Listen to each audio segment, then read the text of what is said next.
Pleasure as always to be my guest on the marketplace. Now to our very first story. Ghana has moved one place up from 8th to 7th position on the league of countries that attract foreign direct investments in Africa. That's according to the 2018 EY Africa Attractiveness Report. The report highlights 5 priority areas that spurred growth in Africa. The EY Africa Attractiveness Survey and Report is compiled by Ernst & Young Company and is designed to help businesses make informed investment decisions and for governments to improve their respective business environments while minimizing barriers that may intercept future growth. My colleague Prince Appiah is partaking in the Business of Truth Forum for journalists and experts from 20 countries across the world in South Africa and has filed this report. The Ernst & Young African Attractiveness Report looks at 5 major priority areas. Now it looks at creating enabling environments for entrepreneurship and support for SME development. It also looks at regional integration. It also looks at a partnership with private sectors in the particular country and other areas. Now putting all this together, in 2017, 718 foreign direct investments came to Africa. Out of this number, 172 were in West Africa. Now Nigeria, leading the mark in West Africa, had 33% of this particular foreign direct investment in West Africa. Ghana had 25%. Now Ghana's figure meant that the figure I had in 2016, which was 28 foreign direct investment projects, had increased to 48 foreign direct investment projects. Now it meant that Ghana is now second on the log, displacing Ivory Coast, which was second in 2016. Now it means that Ghana is the second country which is most preferred to do business in West Africa. Very attractive to investors. Now the report indicates that it has gotten to this point because of changes in leadership of the political setting in these African countries.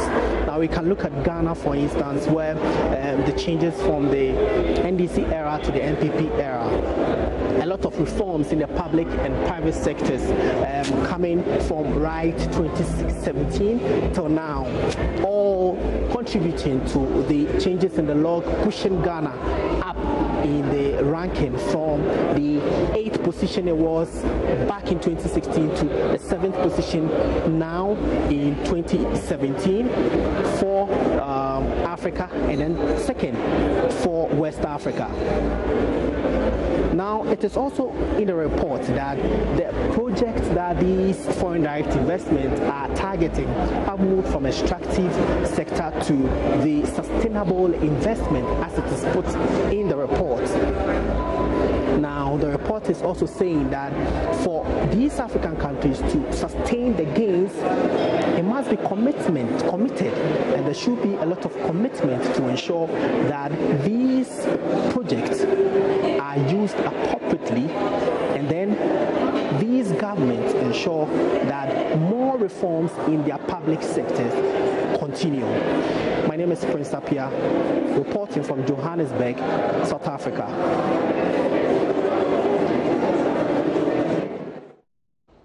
Back here in Accra, the Upstream Petroleum Services Providers Association of Ghana, UPSAG, has been launched in Takoradi in the Western region. The association hopes to take a commanding height in the oil and gas industry. President of UPSAG, Dr. Douglas Zomelu, says UPSAG will work with other stakeholders to promote the interests of indigenous service providers and producers. The Upstream Petroleum Services Providers Association of Ghana was launched to help ensure Ghanaians are well equipped to take up opportunities in the entire value chain of the oil and gas sector. The association is also to help build Ghanaian expertise in all aspects of oil and gas exploration, development and production. President of UPSAG is Dr. Douglas Zomelu. It is an association that is being formed or has been formed to spearhead the interests of service providers in the upstream sector. we intend to promote the interests of indigenous companies that provide services to the upstream petroleum industry. We want to be able to influence and monitor the implementation of the local content law. We want to be able to provide relevant training and development for companies that provide services to the upstream petroleum industry to enable them to participate effectively in the industry. Ghana's local content law, LI 2204, is aimed at ensuring maximum Guinean participation in the petroleum industry. Dr. Douglas Zumelo says, as the country is still relatively new in the industry, it will take some time for Guineans to fully participate in the industry. He noted Upstream will work with other stakeholders to promote the interest of indigenous service providers and producers. The law, or the LI 2204, is just a paper. It is laws. We have to, as people working in the industry, operationalize it so that we can then have concrete activities that we'll undertake to develop our companies.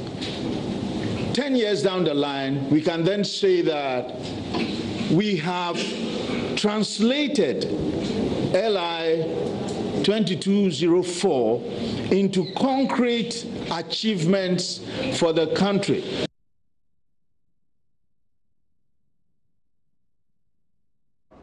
Let's not stay on energy matters, because Energy Minister John Peter Amewu has cautioned the West African Gas Company not to impose high tariffs on gas supplied to Ghana through the West African Gas Pipeline. According to him, consumers will not accept any unrealistic tariffs due to the availability of other cheaper sources. Peter Amewu was speaking at the West Africa Committee of Energy Ministers meeting here in Accra. The minister used the occasion to call on the energy regulator for the sub-region, the West African Gas Authority, to allow Ghana use existing facilities of the WAPCO to assist in transporting gas from Takoradi to Tema. Let's go to the phone lines now and speak to my colleague Ebenezer Sabuti, who witnessed the meeting early this morning and is coming to tell us more about it. And Eben, good afternoon. Welcome to the marketplace. Good afternoon, Emmanuel. All right. So, what is the current tariff charged by WAPCO? Okay, so the current price charged by WAPCO is about $5 per cubic MSZ of gas being transported to every country. That is every country on the West African sub-region, that is Ghana, Nigeria, Benin, and Togo. But what is happening is that the countries think the price is too high and there's a need for a reduction.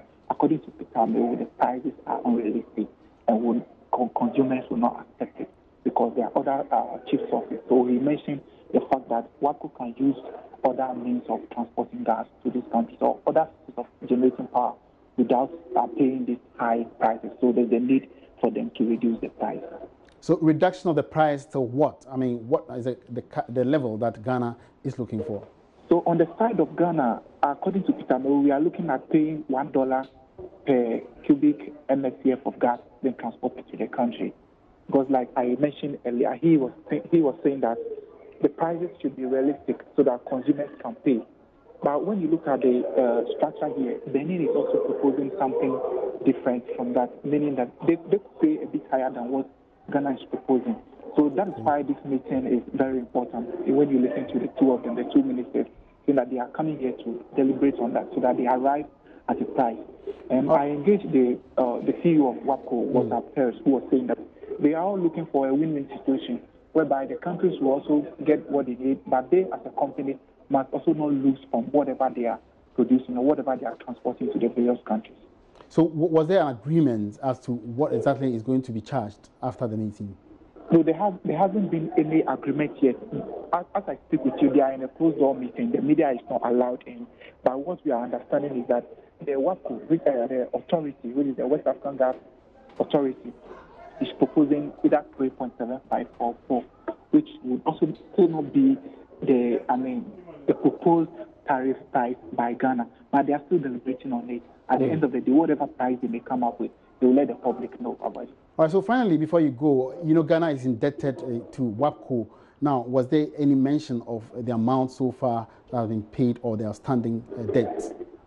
There hasn't been the mention of specific amounts, but what appears seems to confirm is that Ghana has paid more than 50% of the debt is owing WAPCO. So the debt level has reduced. If, for instance, it used to be $2 million, we could say it's now $1 million, looking at the range in which it is. We've tried asking Peter Meu, but he was not able to mention the actual figure. But what he also confirmed to us is that Ghana has made attempts or have paid more than 50% of the debt owes WAPCO, and there's a need for the two companies or the two parties to have an agreement. All right, many thanks for your time and that update. Ebenezer Sabote bringing us up to speed with developments at the Energy Ministers meeting that occurred this morning in Accra. Now, away from that, government has been urged to speed up implementation of the law on cash flow transactions among banks. According to banking and finance law firm ENS Africa, this law could go a long way to address liquidity challenges among banks. At the sidelines of the latest Stanbic Bank Financial Market Forum, executive at banking and finance law firm ENS Africa, Parkwesi Morrison, says the netting law must come quickly in order to bring some capital relief to banks. Described in financial terms as netting, such cash flow agreements involve the consolidation of multiple payments, transactions, or positions with the aim of creating a single value among banks. Currently, the country's banking sector has no law to regulate this kind of agreement. It is against this backdrop that an executive of ENS Africa, Parkwesi Morrison, believes the law, if implemented, could help address banks' insolvency challenges. It hedges the risk relationship. But all of these netting arrangements cannot be effective unless we have a netting law. If we have a netting law in place that recognizes that when you have entered into netting agreements, those should prevail, then that is when it becomes effective. Under our current laws generally, it is very difficult to come to a conclusion that when you have netting arrangements, it would actually prevail when there is an insolvency. It may be that a liquidator, because of a lot of other powers that the liquidator has, can frustrate your ability to be able to enforce your close-out netting positions. On his part, executive of the Global Markets Legal at Stanbic Bank, Monwabisi Zukani, explains to Joy Business the focus of this edition of the bank's Financial Market Forum. It means we as a bank have the ability to, invest more in terms of clients coming in. It means we have more capital to develop the countries that we have exposure to. It means we have the ability to employ more people with more and more investment from international capital markets and more proper legislation. We have the ability to improve our societies. The latest Stanbic Bank Financial Market Forum brought together players in the banking and finance sector. And still within the banking industry, Fidelity Bank has finally met the new minimum capital requirement of 400 million Ghana cedis. This was after shareholders at an emergency general meeting approved the transfer of 50 million Ghana cedis from income surplus to complement existing stated capital. Edward Ifa is board chair of Fidelity. We have just completed an extraordinary general meeting of shareholders, and the purpose of the EGM was to pass a resolution to transfer an additional 50 million from reserves to stated capital. We have a deadline of 31st December to meet the minimum capital requirement for banks, and therefore we couldn't have passed this resolution after 31st December. So we have to complete the minimum capital requirement process before the end of the year. So to do that, we audited our financial statements for the 9 months to 30th September, which the auditors audited in October, and which we have presented to shareholders, because you cannot move surplus funds to stated capital without audited financial statements. So that was the purpose of the EGM, and also to apprise shareholders of the performance of the bank for the year to date. So if you help me out, I understand you had already 345 million Ghana cedis, yes, and it was just moving income surplus to the main accounts, right? Yes. So Before the EGM, our stated capital was 345 million, and with the EGM, we've passed a resolution to transfer 50 million from surplus funds to stated capital, which will take our stated capital above the 400 million minimum. What is the regulatory requirement? I remember previously we had reports even engaging some banks who were saying that investors were waiting to see that numbers changing to 400 before they deal with them. With respect to the regulatory requirement, when would the auditing process be completed for everyone to see that indeed we verify the numbers and Fidelity even has more than 400 million Ghana cedis? We have had our numbers audited. Our financial statements were audited for the year to 30th September. So we don't have any doubts or any further auditing or verification to go through. So we have met the minimum capital requirement with the passing of the resolution today to transfer the 50 million from surplus funds to stated capital. The central bank has made it very clear that the minimum capital requirement should be met by the end of the year. So by the end of the year, banks should either have met it or not met it. I can't speak for other banks, but we have met it.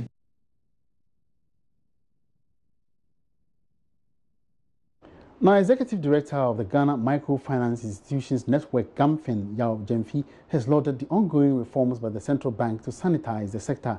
He believes it is the most effective way to salvage many microfinance institutions which have been hit by panic withdrawals following loss of public confidence in the sector. Here's more in this report. The current banking sector crisis is having a negative impact on the already struggling microfinance sector, resulting in some panic withdrawals. The increasing number of fraudulent institutions is also contributing to the loss of public confidence in the sector. Speaking to Joy Business after a roundtable discussion on the state of microfinance in Ghana, Executive Director of the Ghana Microfinance Institutions Network, JoyNews, said the issue of panic withdrawals has become a major source of concern. Since we started having this panic withdrawal, I can tell you a number of microfinance have been hit by that. Some who have gone to the extent of even selling their own assets to repay clients. Because, as I told you, there's some level of mismatch in terms of the monies that they get from the public and then the monies they give out as loans. Some do a little long-term loans, which affects the way the business should be run. And so what is going on now is that some have had this level of withdrawal, which is not allowing them really to operate smoothly. And there are some offices that you go there today, they've even shut their offices and put notice that unless they get their monies from their respective banks, they cannot pay their clients. Mr. JoyNews is, however, confident ongoing moves by the central bank to sanitize the financial sector would salvage microfinance sector. For me, the reforms are in the right order.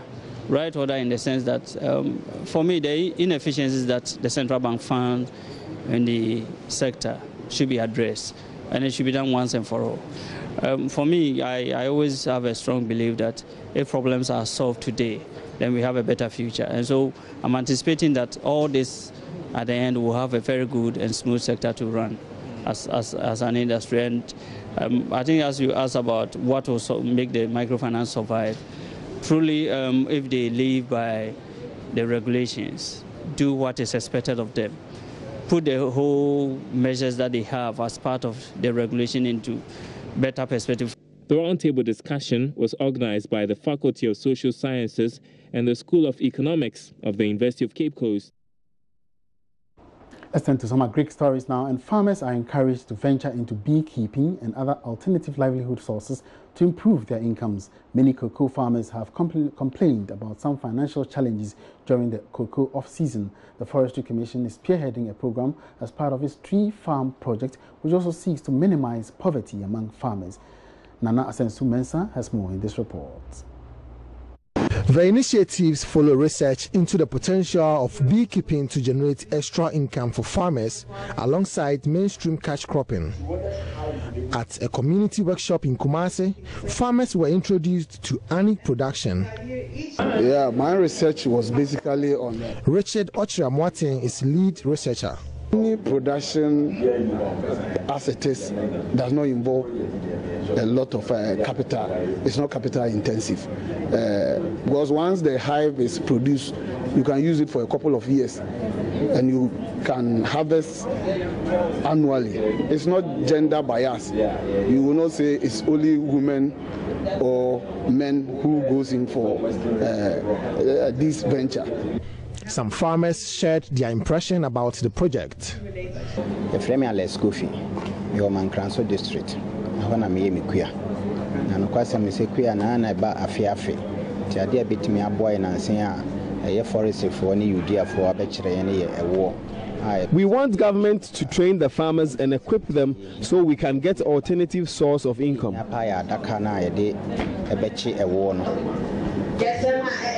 Meya from Yusa Juma, the Nayaba Haide, and Penyon and near my actually says, a war no a year come a bit me a boy near Quafona will be at your tea. Ama, this is a sitting at me a conkai. I am a cocoa farmer, but I also cultivate grains of paradise. During the off-season, we face serious financial challenges. Now that we have been introduced to honey production, government should support us with boxes and other inputs. Meanwhile, the Forestry Commission said it is committed to supporting the farmers with inputs. Valerie Fuminasa is manager, Resource Management Support Center. The Commission of Ghana has a plantations division that provides all the technical support and all the equipment and requirements for plantation establishments. They have a number of programs in place to ensure that farmers who want to engage in these activities, as a forest plantation, can do it. We do it in such a way that it is only in our degraded forests. So if there are degraded areas in these communities, the Forestry Commission, through the forest districts, that is in Kari and Mankranso and Goso, can provide them with seedlings. Nana Sensumensa reporting. The Ministry of Agriculture is assuring farmers across the country of an improvement in production of seedlings for government's flagship program Planting for Food and Jobs. According to the sector minister, the current practice where seeds are imported from neighboring countries for farmers will soon be over. Speaking after a tour of some farms in the central region, the Minister of Agric assured seed centers are being equipped to provide the needed resources for farmers. Richard Koyonyako reports. The issue of the availability of seeds for farmers to help them in the Planting for Food and Jobs program became prominent in the minister's discussions with the farmers during his tour of the central region. Currently, seeds are imported from Nigeria, Cote d'Ivoire and other countries in order to satisfy the needs of farmers in the Planting for Food and Jobs program. But the Agric Minister, Dr. Akotefriye, assured there is a major work being done to improve the seed technology that will take care of the production of seeds locally. He says the universities and the seed centers are being equipped to produce the required seeds for farmers in the Planting for Food and Jobs program. We are actually coming from the Winneba Seed Center. You've seen that big facility there, which has been draining with lack of maintenance and so on. We are very determined through the African Development Facility that we are calling SAPIP, which we has already started implementing, to use part of that facility to reorganize and rehabilitate the Winneba Center. It's a huge center which is heavily underperforming, and we feel that if we're able to introduce solar technology, we're able to rehabilitate their systems and their cold storage and so on, we will be able, it will be restored to its former area as the center of seed.